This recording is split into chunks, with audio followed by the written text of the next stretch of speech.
অপবিত্র নয়, বলুন সৃষ্টির শক্তি। এখন অম্বুবাচী চলছে। এ সময় আমরা মা কামাখ্যার ঋতুচক্রকে দেবীর শক্তি, সৃষ্টির উৎস এবং প্রকৃতির এক বিশেষ এবং শান্তিপূর্ণ রূপ, পবিত্র রূপ হিসেবে সম্মান জানাই। হাজার হাজার লোক মাথা নত করে সে শক্তির সামনে। কিন্তু একটা প্রশ্ন থেকেই যায়, যে সমাজ দেবীর ঋতুচক্রকে এত পবিত্র মানে, সে সমাজ একটা সাধারণ নারীর পিরিয়ডসকে কেন এতটা অপবিত্র মানে? যেই রক্তকে দেবীর শক্তি বলা হয়, সেই একই প্রক্রিয়া যখন একটা সাধারণ নারীর শরীরে ঘটে, তখন কেন তাকে লজ্জা, নিষেধাজ্ঞা এত কিছু শোনানো হয়, আটকানো হয় সবকিছু থেকে? সত্যিটা হলো, ঋতুস্রাব কোনো অপবিত্রতা নয়, এটা একটা জীবনের ধারাবাহিকতার প্রতীক। প্রতিটি মানুষের জন্মের পেছনে যে জৈবিক প্রক্রিয়া কাজ করে, তারই একটা স্বাভাবিক অংশ হচ্ছে ঋতুস্রাব।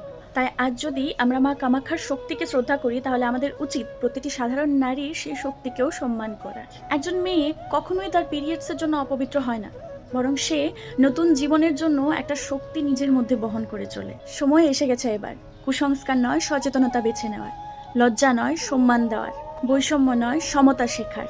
এটা ভুলে যাবেন না, যে শক্তিকে আমরা দেবী হিসেবে পূজা করি, সেই শক্তি কিন্তু প্রতিটা মেয়ের শরীরে বাস করে। তাই নারী কখনো অপবিত্র নয়, নারী নিজেই সৃষ্টির শক্তি।